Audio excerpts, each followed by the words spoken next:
Hello, investors. Welcome to today's webinar. My name is Joe Torre. I'm one of the investment counselors here at RealWealth. And today we're going to have the 8th annual installment of Halloween Investor Horror Stories. And I'm joined today by Myra Hargrove of our Cincinnati team, who you can see is dressed for the occasion. And before we get to introductions, we'll have a few housekeeping items to take care of first. The first are our standard disclaimer. The strategies mentioned in the presentation may not be appropriate for everyone. Other options not mentioned may be more suitable for your specific circumstances. Consult your personal accountant, tax advisor, or attorneys to discuss your specific situation. Also, past performance is no guarantee of future results. Real estate purchases are subject to investment risk, including the possible loss of amounts invested. And as always, while every effort is made to maintain accurate and current information, the possibility of errors and/or updates always exists. Okay, so learn what you can from today, but talk to your professional advisors to get more detail about your situation. All right, the agenda for today. First, we're going to introduce the presenters, and then we're going to talk about property management horror stories. And Myra's brought 8 that we're going to discuss, what investors are finding these days. So it's good to keep apprised of what challenges investors are facing. Then we'll summarize the takeaways for investors, and then leave time for Q&A. As far as the Q&A goes, on the dialog box on the upper right-hand side, you should see a place where you can type in questions throughout the presentation, and then we'll get to as many as we can at the end. All right, about the presenters. I've been a RealWealth investment counselor since 2016. I've been investing in real estate since 2004 when I was buying homes in Phoenix. Wow, it's almost 20 years. And I currently have portfolios of single-family home investments in Alabama and Florida. And on the right is what Myra normally looks like when it's not Halloween. So Myra, can you tell us about your background? I can. No, I came today as a post-COVID property manager. It's what we all look like. You really should check in with your markets. I'm telling you, we've all taken a hit. Okay. No, I am the COO of your Cincinnati Dayton market. I work with Missy. This is our 25th year in business. I myself have 30 years plus in any and all areas of real estate. I started in design and it went from there. The last 15 years I've been in property management. We currently manage just over 2,300 properties and about 650 investors. Wow. Yep, it's a big job. All right, well, with that, we'll get into property management horror stories. We have 8, so let's start with a quick one. What happened here? Okay, story number 1 happens all the time. You are the investor, you own the property, and ultimately the decisions with what happens with your tenant and your properties are yours to make. When your tenant reaches out, and they will, they'll give you lots of reasons why they didn't pay rent. Can we make an arrangement? Can I pay later? It goes on and on. It goes on for months if you allow it. I will tell you, once they reach a threshold of being behind, they're never going to dig their way out of that hole. So what do we do, or what do we advise you to do? Because again, ultimately, it is your decision to make. I do remind everybody that, you know, life happens and people do need to make payment arrangements. I mean, if you look back over your life and there was a time that you too might have had a flat tire, and therefore, you know, that event might have snowballed into, now I can't make my rent, or I can't make it on time. So I do tell everybody, you know, you have to be open for those arrangements, and those things are going to come up. Responsible tenants will always reach out and they will ask you to make a payment plan with them. What we do here in Cincinnati, I don't know if everybody knows, but during COVID, one of the things our government would no longer allow was shutting off utilities. And as that has changed and come back online, what some owners are finding is that in addition to a tenant maybe not making rental payments for 3, 4, 6 months, they in all likelihood may not have made their utility payments during that time as well. Utilities go with your home. Water will stay with your property. So if you have a tenant who's months and months behind on water, that's going to come your way when they move out or they go into eviction. So one of the things we do here is before we even entertain or send your way the conversation of your tenant would like to make a payment plan or arrangement with you, we find out, are they current on their utilities? I think that's critical. I think it's important. And I think in all of your markets, that's a question you should ask as you even consider making payment plan arrangements. Are they current? When they produce the proof of their utilities being current, then absolutely we'll start the conversation with the payment plan. I think the other thing you have to be ready for is what happens when they don't keep their word. Again, responsible tenants will make the payment plan arrangement and they'll keep it. If they said they would pay you half on the 15th and the other half by the 25th, that's what they do. What you have to decide is, what are you going to do if they don't? Are you going to enter into another payment plan and another payment plan and another payment plan? Or are you going to draw the line in the sand and say, this is the payment plan, this is your opportunity to keep yourself out of eviction. I need you to honor the plan, or we're going to have to plan for you to move on. You have to pay to stay. Yeah, it's like the old adage used to say that you have to train your tenants, otherwise your tenants are going to train you. So it's hard to know when to draw the line, especially when something like COVID is happening. What do Right. you do when they lost their jobs and they have an eviction moratorium? You can't evict them. Like, what do you do? Right. Well, I think you also can use, I would encourage you to please use the history with your tenant. If this is something, if they've been there 2 or 3 years and you've never had an issue, and they do enter into a payment agreement, again, life happens to everybody. This is not something that's their norm. Then I think those are some things that absolutely have to weigh in to your decisions that you make as the owner. Okay. All right. So let's go on to the next one. What happened here? Oh, this is something we're finding a lot lately. Ooh, aren't we though? This one's a horror story, and it's for everyone who owns property right now. You have a tenant who leaves, you absolutely have a vacancy. Maybe they gave notice, they left the right way. It's not like they tore the place up, but now you have a turn. And I think what everybody has to be ready for is turns right now are dramatically different in cost than they were the first few years you owned your property. Materials and labor expenses are at an all-time high. They haven't corrected over the last 3 years. I don't see them correcting even now. So you have to be ready. We have for the first 25 years, we said to our owners, you could estimate a typical turn. Now I'm talking typical. You don't have bugs. You don't have a tenant who destroyed the place. Typical turn, you could plan on about 1 month's rent.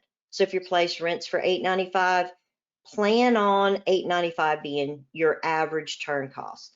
That is over and done, and that went away in 2020. And again, I don't think it's coming back. So now I think you probably should plan on 2 to 2.5 months worth of rent for each turn. And again, that's a standard term. That's not somebody who has, been disrespectful of your property or left you $1,000 water bill. I mean, these costs are real and they've definitely escalated. Okay, well, so there was some talk about inflation being transitory. So you're not seeing that. You think this is the new normal?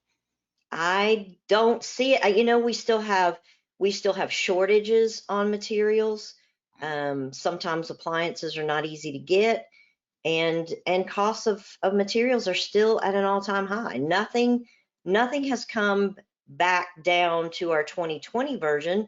OSB might not now be $200 a board, but we're not back at my 2020 ranges either. I still, a gallon of paint is still 3 times more than it was 3 years ago.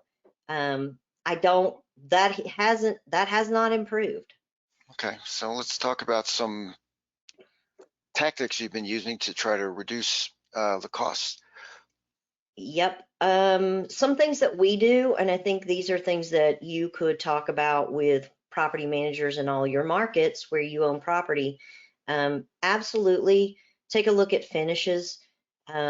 We don't use carpet. I don't think anybody, carpet is an oil-based product, and that expense is definitely not coming down. LVT is a much better product. It lasts longer. We only use one paint through the whole house. That way, hopefully in a turn, you're not painting every wall in every room. Maybe you can probably get away with, I can paint the hallway, 2 walls in bedroom one wall in bedroom two. My living room might need a one wall paint where they, had a TV mounted and now it's gone. But doing that sort of thing, being mindful of the materials that you're using and how you're using them is definitely a way that you can at least begin to relieve some of that pressure. The other thing we do is, and have always done really, is warehousing. We buy a lot of product by the truckload. It helps us to pass those savings on to our owners. We buy truckloads of flooring. We buy, truckload of HVAC. We'll buy, you know, 3 appliance packages for the week instead of just the one. So it also helps us with vendor discounts when you're buying in that volume. And again, that's something that we can pass on to each of our owners. The other thing that we did here post-COVID was to try to, one of the big expenses when you have a property that goes vacant are your days off market or on market. Days vacant are a big expense, and those are real.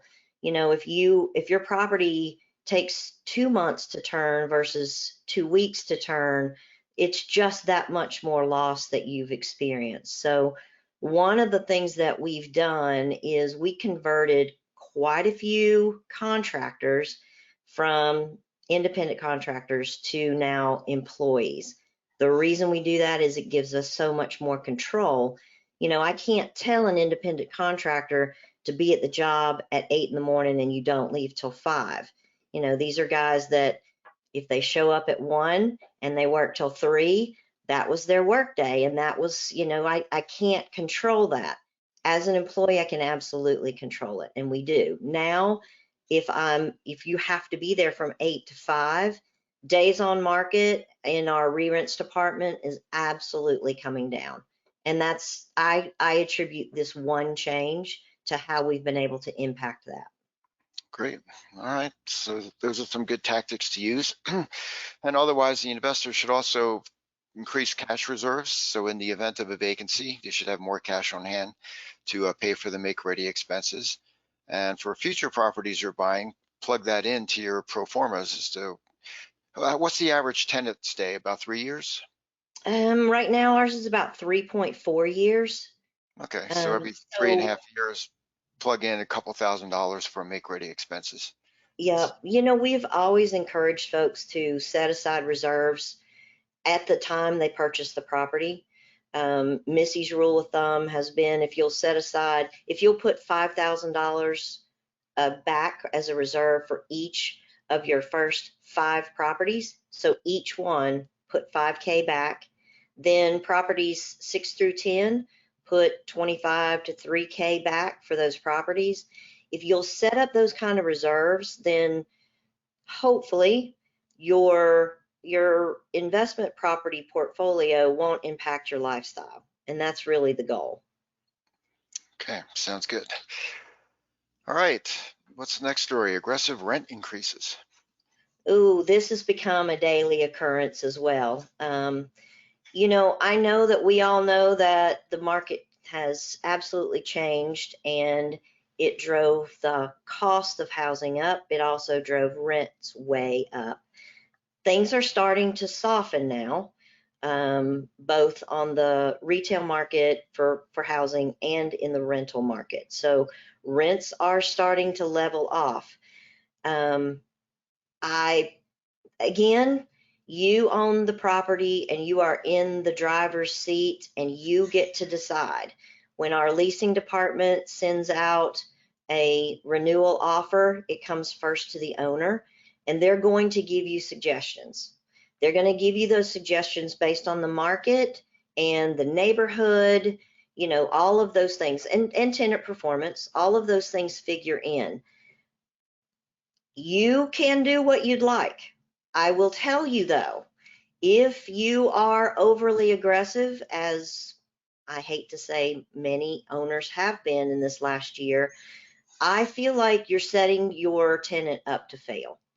And you know, is it really worth it? I kind of shake my head and think, no, it's really not. I understand that your property may be below what you want to call market rent. But if you're going to add an extra $100 to that rent each month, I don't know that.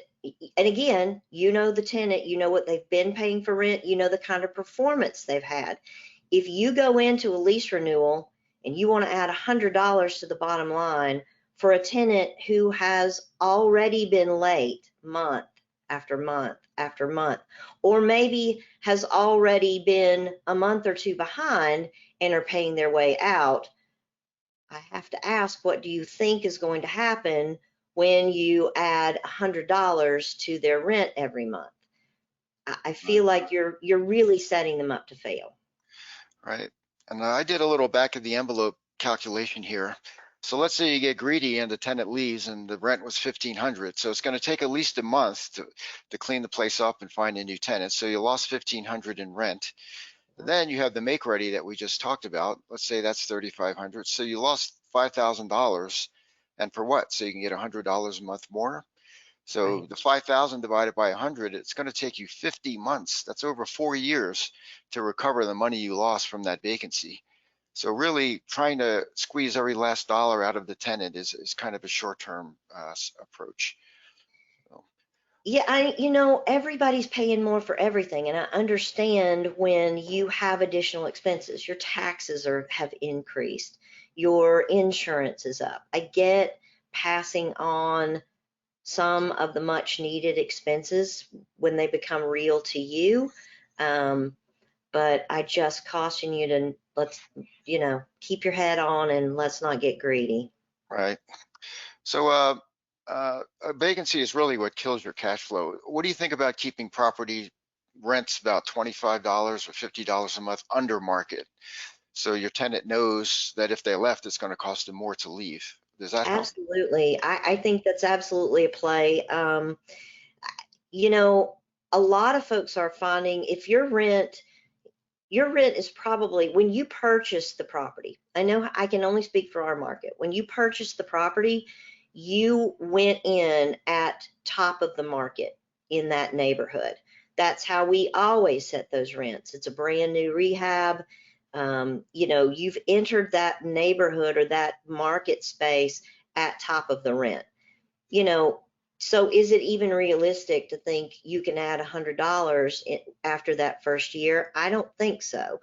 Um, and again, I think you know your property. You should at least be tapped in enough to know, how is my tenant performing? You know, what does my annual inspection look like? Maybe you don't want to keep the tenant. but you've got to use the tools you've got. And I agree with Joe, being just under the top of the market, there's nothing wrong with that. Yeah, I like to, if I raise rents, it'll be what I call a nuisance rent, which is just enough to increase, but not enough that they're going to leave, maybe $20, Right, $25. right, One thing about when you're screening tenants, the standard in the industry is that you want the tenant to be making 3 times what the rent is. So if the rent's $1,000 a month, you want to see that their gross income is $3,000 a month. That right. doesn't leave much wiggle room for rent increases down the line. What would happen if you change it to make the requirement 4 times the rent? I think your property is going to sit on the market when it goes vacant just a little bit longer. It makes it harder to place a tenant. So I don't know that that's a good idea to make your criteria that much more difficult. The other thing too about raising rent aggressively with our current market, and I do believe it's nationwide right now. It's not easy to find rental property. The market is tight. You can't just go out today and necessarily find some place you're going to move to in the next 30 days or 60 days. It is a tight market. So unfortunately, what I'm seeing is you have a tenant who, they've been in the house for a year or 2 years, and you're adding $100 to the bottom line. Well, they're going to try everything they can to stay. It's not easy to find another house, and even though they know they're going to struggle, they're going to try to pull that off, which is why I'm saying, are you setting that tenant up to fail? Because if they've been there and they really want to stay, they're going to try to stay. Okay. All right. It's terrible to lose a good tenant over that too. It is. Okay. Here's another one. Longer lease-up times. What happens here? Investor closes on the property, takes a month or more to find you a tenant. Property was listed at the base rent was too high, maybe sat on the market for longer than it should. I don't really have that problem here. I know it's a problem. We really don't. And I think the reason we don't, and your takeaway as an owner, because you could ask these very same questions of any market that you own property in, is you ask them when do they start the process of marketing? When do they start qualifying tenants and all that good stuff? I think those are great questions to ask your property manager. For us, the reason I don't have properties that sit this long is we start the process of marketing your property and identifying your next qualified tenant the very same day we receive your notice. So your tenant that's in there now gives me their 30-day notice and says, yes, when my lease is up at the end of this month, I in fact am going to leave.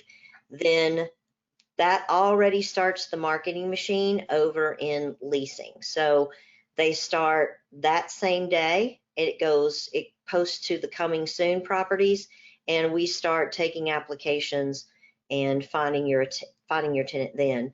It is the norm for us to have the tenant in place or tenant identified, and they normally have a deposit on the property before re-rents can even complete your turn. So I think that, those are the questions you ask is, what's your marketing process? When do you start marketing my property so that I don't have time on market? When it's ready, it should be move-in ready, and you really should have a tenant at that point. I think the other thing that you can do is discuss with your property manager, what are your benchmarks for looking at reviewing rent or reviewing what's going on with my property. I know for us, we started at coming soon. One of the things that we are putting in place with leasing even now today is a new benchmark for them. Because the market is changing, rents are softening, anytime the market changes, you need a team that is out ahead of the change. And so for us, we are putting in a new benchmark. So at coming soon, if the first 14 days of your coming soon, and I'm using average numbers here, if let's say 14 days in coming soon, you have no activity, then that warrants a review by the leasing team to see what's going on. Is it that we need to adjust rent? Is there something in the marketing on the property that needs to be reviewed or changed? What are we doing? So that, again, the goal is when it's move-in ready, you have a tenant waiting on you, not a property that sits and waits for a tenant.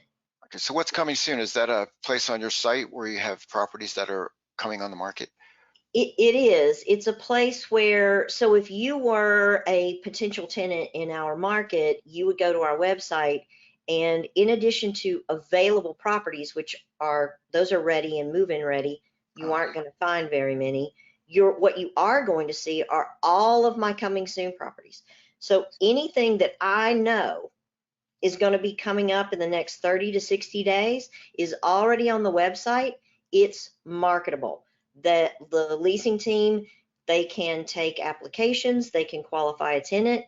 That potential tenant can put a deposit down, which gives them they're the first ones out. When we say it's ready, they go out, we give them, they've got 24 hours. You have the deposit, you've got 24 hours, go out, yes or no, you're taking it. If they're not, we move on to the next qualified tenant. Okay, great. Yeah, some of the problems have to do with the rent being set too high. Some property managers will try to maximize the rent because they're looking out for the owner's interest. But then when you're at the higher end of the range, tenants see a lot of properties online, and then they say, why should I go for that one when there's cheaper alternatives? So as an Right. investor, some things you can do is do a sanity check on the rent. If the property manager says we should list it at such and such, you go on Zillow or Realtor.com or Redfin and type in the zip code of the property, and also filter on same number of bedrooms, number of baths, square footage, that sort of thing. See if you can find something similar and see what the rent range is. And if your property is listed at the higher end of the rent range, ask the property manager why that is. Now, maybe it's because it's just been renovated or it's in a nicer neighborhood or something. But if there's no real reason, you might want to consider lowering the rent a little bit to get into the middle of the range. And I think there's some good data too that you should be asking your property manager for. I, I don't see any reason why. I mean, one of the things we do is provide the report that goes along with how did we set that rent. So one of the things you want to say is how did you arrive at that rental rate? I will tell you it is one of the most difficult things to do, especially when the market is changing. Setting rents is a tricky thing right now. And you're right, it really comes down to what's a true comp. Just logging in and putting in a zip code is not going to give you true comps. You've got to drill a little deeper. I think the other thing you can do is ask your property manager for some data. How many applications have you taken for my property? How many showings have we had? Do we have any feedback from the showings? All of those things those are good questions to ask, and they lead you to some really good data. right, because what's listed on the websites are what they're asking for the rent. It doesn't say what they actually are going to get for it. So looking at rental comps will give you what they actually rented for. So one other point I wanted to make is to be aware of rent range cutoffs on rental sites. So I pulled this from Zillow. You can see if you were a tenant and you were going online to look for a place to rent, it asks you click for rent, and then it asks you for a range. So $1,000 a month to $1,400, $1,600, $1,800, and so forth. So here we can see on Zillow and also on Realtor.com the cutoff at $1,800. So if the comp suggests you should list it at $1,825, what's going to happen is you're going to be invisible to a lot of prospective tenants because they're searching on 1,800 and below. You just missed it.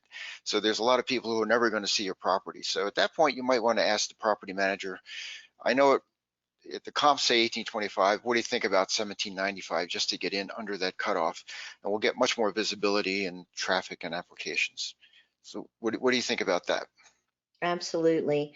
We use a tool. We've got a couple of tools, and again, you can always ask your property manager, what are you using? We've got There's a rental match that is internal to our property management software. Then there's another one we use called Rent-A-Meter that gives a lot of information. But again, you really have to drill down. You can't just take things at face value. You've got to consider bedrooms, bathrooms, square footage, where you are in the neighborhood. Yeah.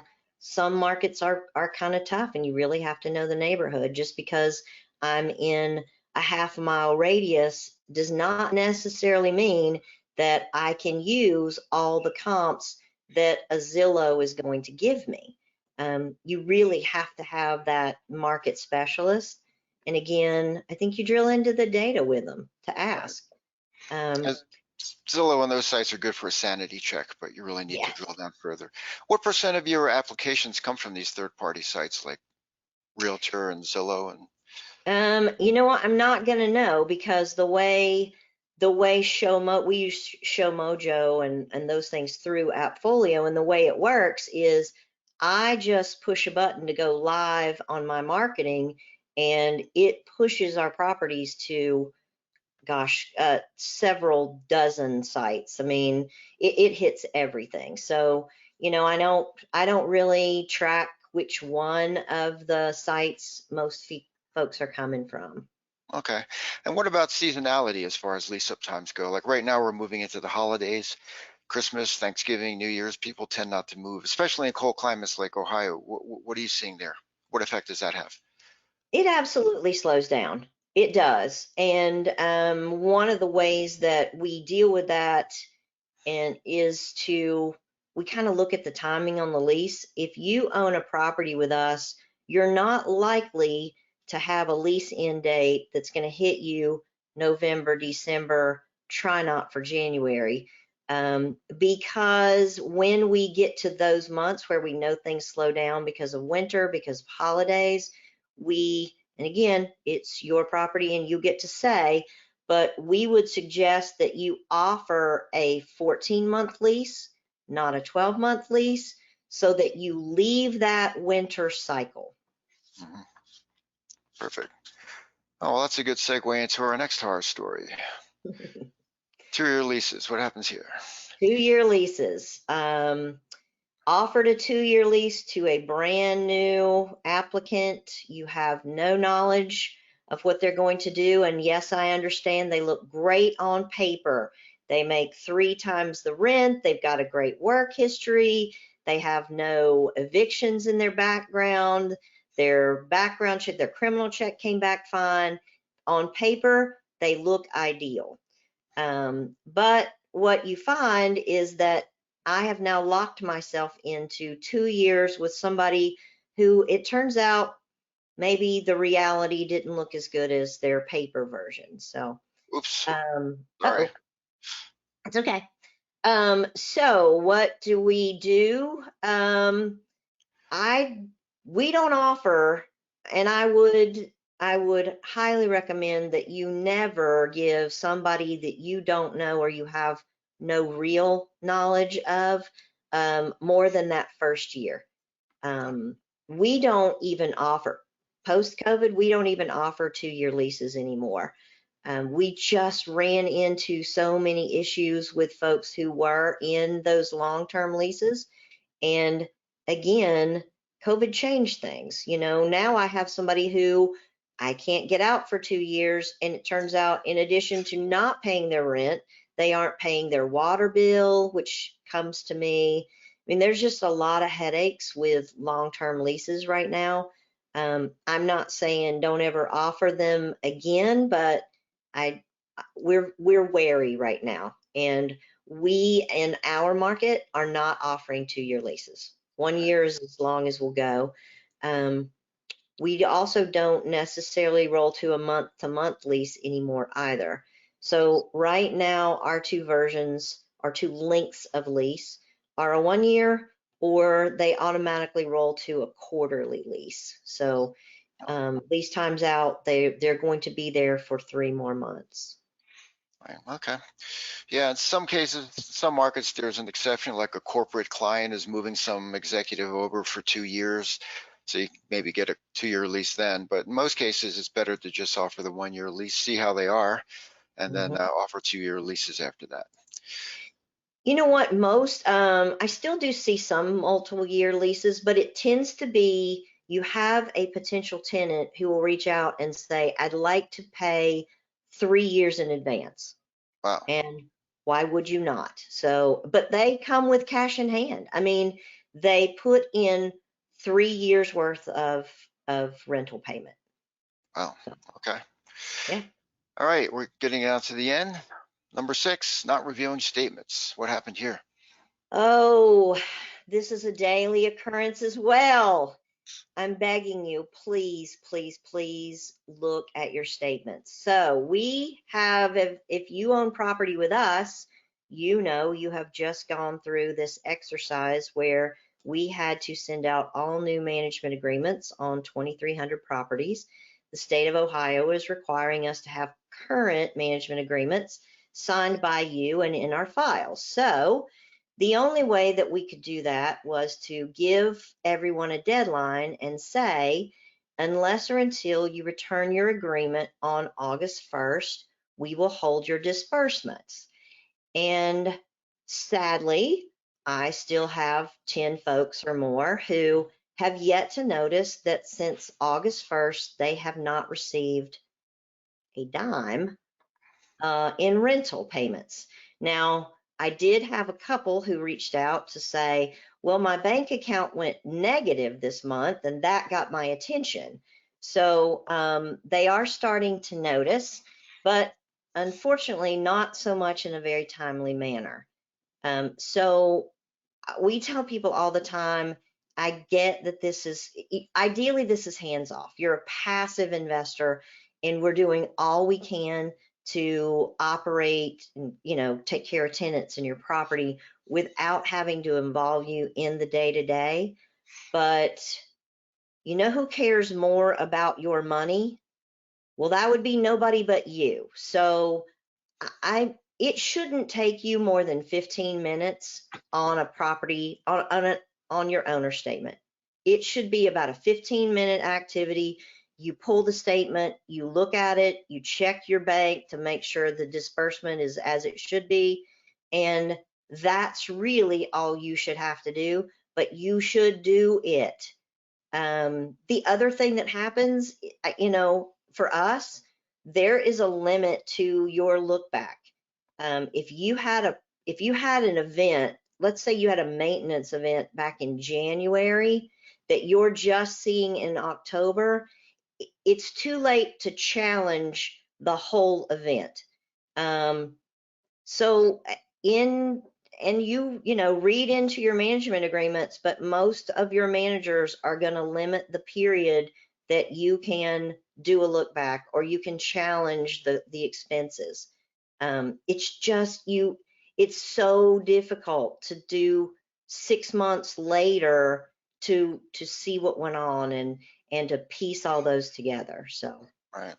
Yeah, if the disbursements are supposed to be on the 15th of the month or whatever, just schedule 1 hour on the 21st of every month to just look at your reports, look at your property management statement, and look at your bank accounts. If you put it on your calendar, you might actually do it. Whereas if you try to just wing it, you won't. nope, I've been exactly. I've been guilty of this myself. I think we all are. All right, number 7. What happened here? Change of ownership. Oh, change of ownership. I am begging you. I'm pleading with you. Please, please. You have got to keep your property manager in the loop every single time you make a change on the ownership of that property. It affects everything that we do. And for this particular example, we had no idea that this owner had moved the property from their individual name into an LLC. So, and in fact, we didn't discover any of that until we were in court for the eviction and the eviction was overturned, and those tenants continue to live in that property for free and destroy it, by the way, for another 3 months. Because how you take ownership of that property and what the auditor site says matters greatly. We all know auditor sites are not real time and they take some time to correct, but that's where your management agreement comes in. Now, if our attorney had been able to step up and say, oh, but wait, I understand that's not how it is on the auditor site, but we in fact did know that the ownership was changed. Here's that information. Here's our new management agreement with that new name in place. That's a game changer. But we don't know when you make those changes. And even internal to our team, it causes disruption throughout the process. We change all your utilities. When the property goes vacant, it goes back from your tenant's name back to our name, and then from our name back to your new tenant's name. I will tell you, when we don't know what name you really have taken that ownership, or you've changed that, I can't change your utilities now.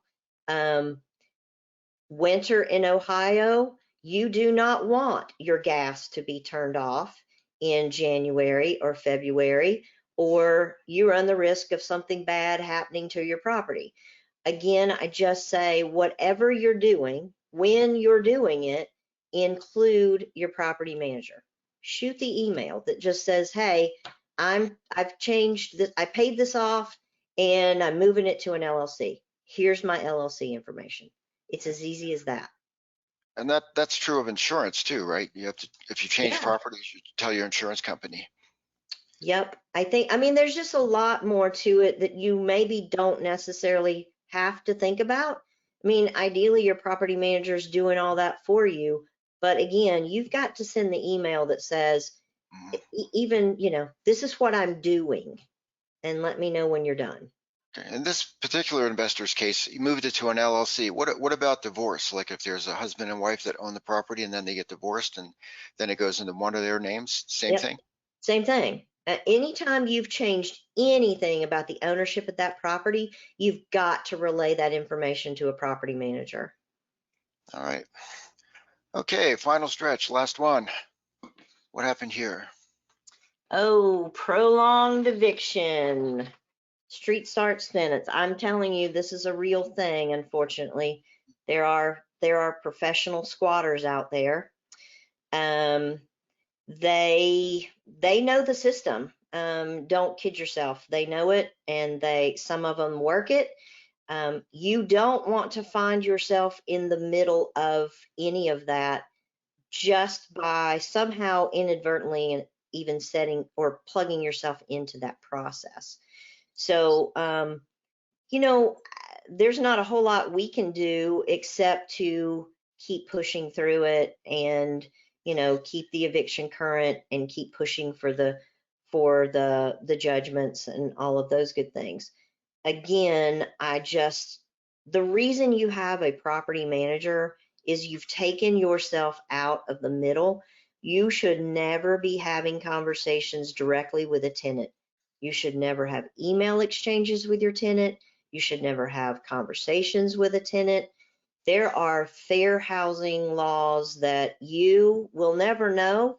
You shouldn't have to know them. Our staff trains all the time on fair housing. It is a constant training session with every department in this building. It is something that we have to know, and as an owner, you count on us knowing it. So again, just don't put yourself at that risk. Tenants who make fair housing claims get free. They get free attorneys, and you won't. So I'm just encouraging you to never put yourself into that situation. Okay. All right. Well, we covered a lot of material here. So here's a recap, the different horror stories and takeaways for the investors. Don't be too lenient work with your tenants when they're going through hard times, but you have to be firm when needed and make sure you're training the tenant. Don't let the tenant train you, because if they discover that all they have to do is give you a sob story and they get forgiveness, then that's what they'll do. It's human nature. High make-ready costs, that's the new normal. So work with your property manager to mitigate costs the same way our Cincinnati team is doing it, and update the pro formas when you are looking at new properties. Being greedy and raising rents too high, keep in mind that the loss from a vacancy is much greater than having your rents slightly below market. That's a very short-term way to think about it. It's good to keep your rents just under market. Long lease-up times, work with your property manager to list properties at the right price and be cognizant of rent range cutoffs on rental sites. But your property manager will take care of all that, and ask how they arrived at the rent that they're recommending. 2-year leases, avoid for most tenants most of the time, and if it's a good tenant, you might consider them for a renewing tenant. Not reviewing bank and property management statements, just schedule an hour every month to review those and put it on your calendar, otherwise you won't do it. Not informing the property manager of change in ownership, don't do that, always inform them. When in doubt, send them a notice, it's just an email. And the prolonged eviction process doesn't happen very often, but when it does, there's not much you can do. Your property manager knows all the laws and they'll take care of that for you, and hopefully it'll get done quickly. All right, so now it's time for questions. Let's see if we have any questions. This person wrote a book. I have a little sliver, 2 lines deep. That's what I can read. So it's hard to let's see. read. I don't know Okay. that I'm going to be able to help you, Joe. Yeah. Okay. What about squatters? Henry has a squatter in his house and he's trying to get rid of them. Is that pretty much the same scenario as evictions?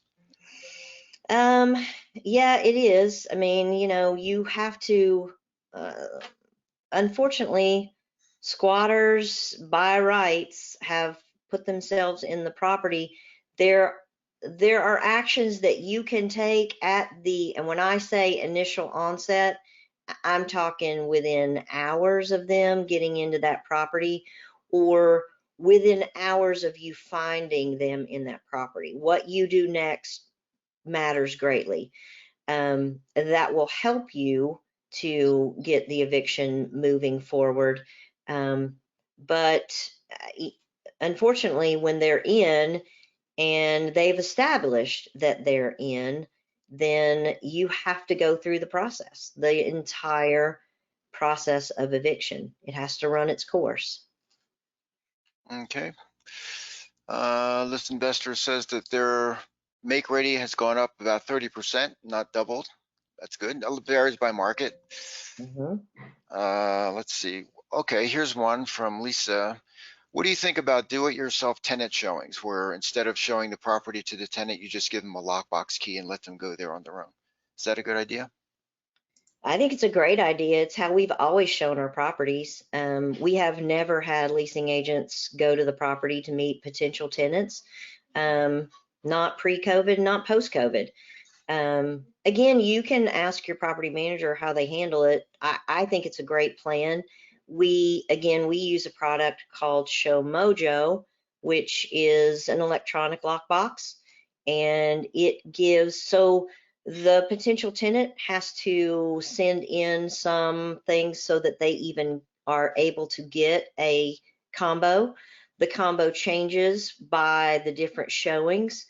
The box is also a smart box, which is how we can also get some instant feedback. So someone says they're going to see your property at 2:30, then at 2:30, if the box sees that no one has accessed the box, it sends a reminder text message to your showing or your potential tenant who is going to come for the showing.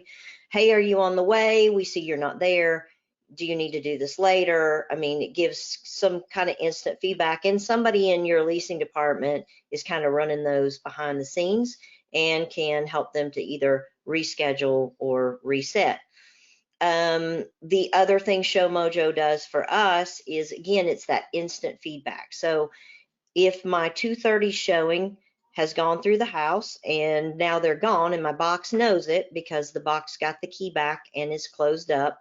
Now my box sends that potential tenant a text.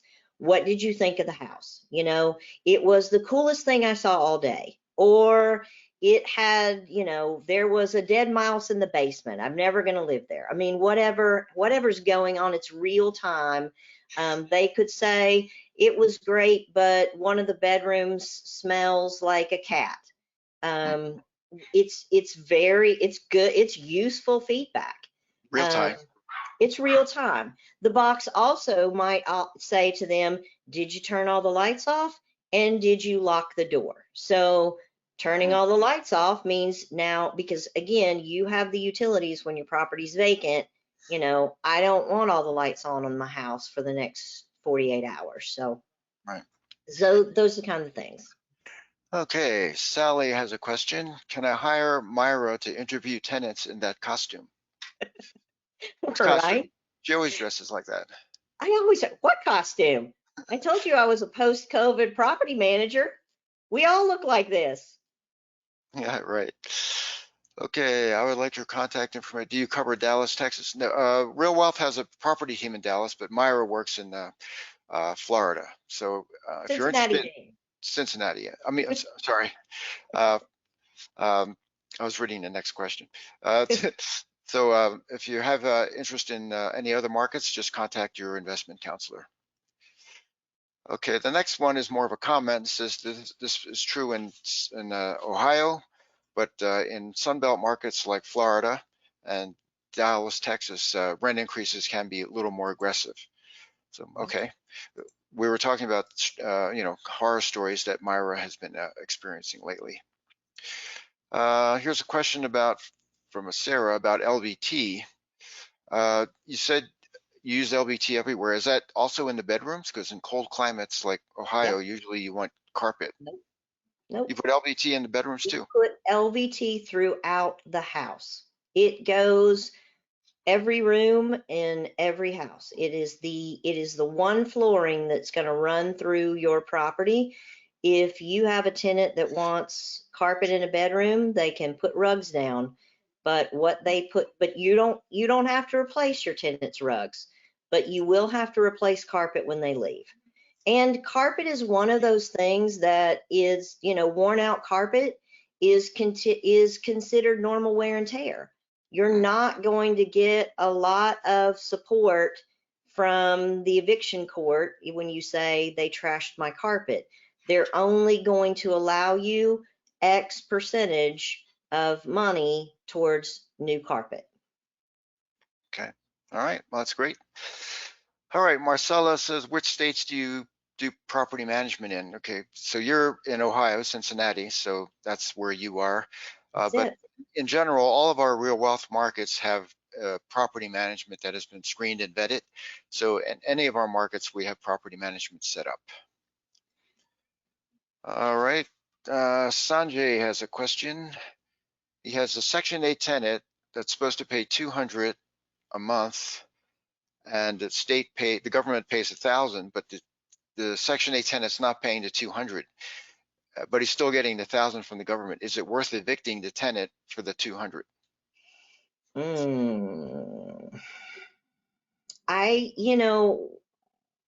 I think that's where is your property manager working with Section 8 to get that tenant current again?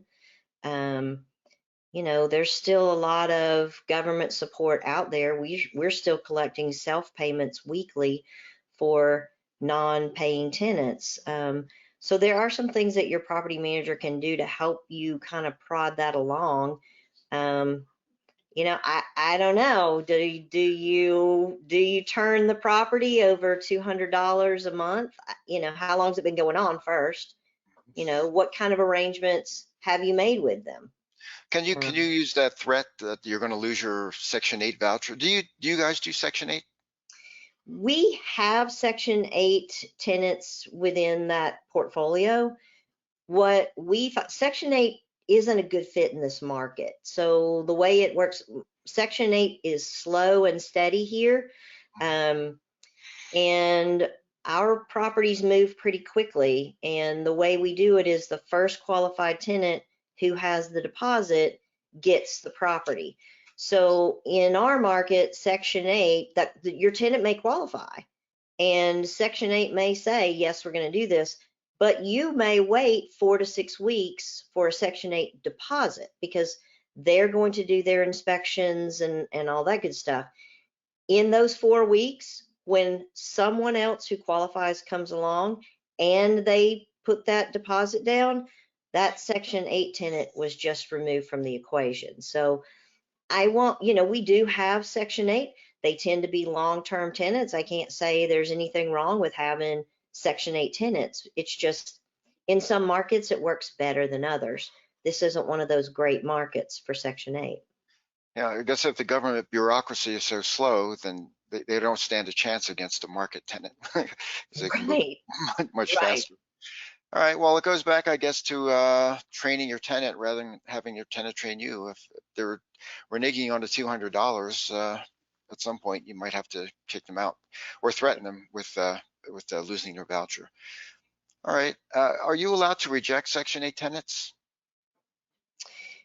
I have to be very careful. Again, most of them go away because of our standard, and it is written and it is well documented that our standard is first applicant that qualifies with the deposit gets the property. That's how 99% of my Section 8 folks actually go away. Because it just doesn't work in this market. Right. But if a owner, an investor said, I don't want to accept Section 8 tenants, can you reject them out of hand? Or is there some fair housing law that says you have to consider No, them? you can say I don't want Section 8. Okay. You have that right to say I'm not going to advertise my property as available for Section 8. Okay. All right. Here's a question. What is the average cost of a good property management company? And what's the best way to research and find one? Well, any market in our network, we already done the research and found the best ones and have them in our network. If you're talking about another outside, what's the cost of a property manager? 8% of rents? Is that typical? I think 8% is absolutely industry standard. I don't know of many that are operating under that. We have two plans. We have an 8% basic plan and a 10% premier level plan. They come with different, they have the premier level will have some additional warranties with it that my basic customers won't see. Mhm. But yeah, 8% is pretty much the standard. Okay. I think it says Axel. What do you think of tenants doing lawn care and snow removal? They do here in Ohio. So if you own property in Ohio, your tenant does absolutely take care of their own lawn. They also take care of their own snow removal in our, and you want them to. So the way the laws are here in Ohio is if you offer snow removal and then the tenant slips, falls, breaks a hip, you are now on the hook. However, if you never offered snow removal and they fall on the ice, you are not liable for anything. So um, here in Ohio, honestly, the reason people are renting is they do want the lawn, and a lawn tractor is a status symbol here in Ohio. And Bubba gets out on Friday puts his beer in the cup holder and mows the lawn. He enjoys it. Okay. Axel again wants to know what's your thoughts on pets? I think if you can say no pets. It's your house, and you have that. You have the ability to say no pets. I will tell you, if you say no pets, you have probably just lopped off about 90% of your potential tenant market. So, a lot of people go away when you say you're not going to allow pets.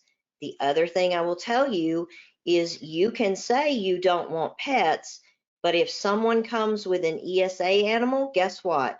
They are moving in with a dog that is an emotional support animal, and you don't get to say no to that.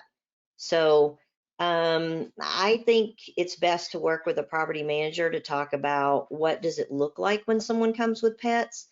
For us, we take based on the number, and we limit the number of animals in the property. Insurance will limit the size and the type of dog. I mean, there's some breeds that you cannot have because of insurance. So if you talk to your property manager, we take a front end deposit that we call, it's non-refundable. It is a non-refundable pet deposit. It is paid to that owner of the property. So at leasing, you're going to get, there's $500 that is now dispersed to you. I would hold it because you will find that if they stay for 2 years, there's scratches on the door and the lawn's going to need to be, seed and straw. If they're responsible pet owners, your damage shouldn't exceed, the deposit. We also take additional monies. They pay $50. I think the range is anywhere from 50 to 100 extra dollars a month on in above and beyond your rental payment. And again, that payment goes to the owner. So you do have an increase in your cash flow. If I were you, I would bankroll it so that, you've got it at the next turn when you've had a house that, had a dog in it for the last 2-3 years. Right. So no dangerous breeds like pit bulls or Rottweilers or anything like that. What about allowing dogs but not allowing cats? Can you get away with that? You can. Yeah. You absolutely can. You can say this is not, I don't want this in my property. But again, I'm telling you, this whole emotional support thing is a thing. A cat? And you're going to say no cats, and some lady's going to move in and claim that she needs a cat or she can't get through the day. And guess what? When she produces the paperwork for her emotional support cat, you now have a cat and you Uh, can't say no. We've that had a goat in our property because we had an emotional support goat. goat. So Goat. is that a nationwide rule or just Ohio? No, it's nationwide. Oh, It great. is nationwide. You do not get to say no to support animals and emotional support animals. Okay. All right. We're running a little over time, but we got some questions coming in, so we'll stay a few more minutes. If you have to leave now, this video will be is being recorded and will be posted live on our website tomorrow by end of day, so you can watch the remainder then. Lourdes wants to know, Joe, what areas do you cover? If she means RealWealth, we're in about 15 markets, about a third are in the Midwest, like Indianapolis, Cincinnati, Cleveland, and the rest are in the Sun Belt, like Florida and Texas. They're all listed on our website. If you go there, there's a map, and it shows you a star with all the markets we're in. Okay, anything else? Any other questions? Should the property be inspected once or twice a year to make sure they're not trashing the place? Absolutely. I think annually does the job. I don't know that you need to go in twice a year. So we do actually do 2 inspections. We do what we call an initial tenant move-in inspection. So new tenant into your property at about the 60 or 90-day mark, we're going to go in and take a look at what does it look like? How are they treating your property? We used to do those within maybe 30 days of them moving in, but what we found is that, they're likely still living out of boxes. If they're going to live like pigs, they haven't started that yet. But you back it off to about 60 to 90 days, and it becomes very clear how those people are going to live within your home. So we do that initial tenant move-in inspection, and then we do schedule an annual inspection. And ideally, that happens just prior to your lease renewal, which is one of those things that I'm saying you should absolutely dig into when you start thinking about, do I want to renew this lease? Do I want to keep this tenant? In addition to, have they paid on time? How have they treated my property? Okay. All right. One more question. What about someone who trashes your property and leaves in the middle of the night? Is there a way to get back at them and get them to pay for it? You can get back at them legally through the court. So that's really the only course of action you're going to have is you you you take that up with the eviction when it goes into court. We always, in addition to the eviction, we always go and file for the judgment. That allows us to keep tracking them down and keep, keep at, we try that, collections. We have internal to our company, we have a collections department. So that's not their primary focus. We're not in the collections business, but it is something that we offer in addition to. And the collection, they have files, and they continue to do their best to track people and find people. The other thing that we absolutely do is flag your tenant file. And, if hopefully when they go to try to move into the next place, we'll get a call from their potential landlord to say, what was your experience? And we'll be honest. I mean, when we place a tenant, that's one of the things we do. We don't call just your previous tenant. We go back a couple of landlords back to say, how did this person treat your property? Well, how did they leave you? So that's your only recourse, though. What percent of the time can you actually collect after they do that? It's kind of small, isn't it? Um, this was another thing that went away during COVID. You couldn't courts were closed. Evictions didn't happen. In addition to, we can't turn off your utilities, we can't sweep your bank account. So, but those things have started to come back online. So as they come back online and they get real again, then, if we find somebody and we have the judgment for, $6,000 and we get a valid address, we can now pursue those costs in arrears and sweep a bank account. We find out where you work, and again, we have a judgment. So now that kind of stuff is coming back, so are we. Okay. All right. Well, I think that's about all the time we have for questions. Thank you, Myra, for attending today and sharing your wisdom with us. If I missed your question, you can always email your property management company. You should be asking these questions of your property manager if you have property. I'm hoping you're just asking Myra to get a second opinion, but you should be asking your property manager. So that concludes this year's Horror Stories webinar. Have a happy Halloween, everyone, and thanks for watching. I'll see you next year. Thanks, Joe. Thanks.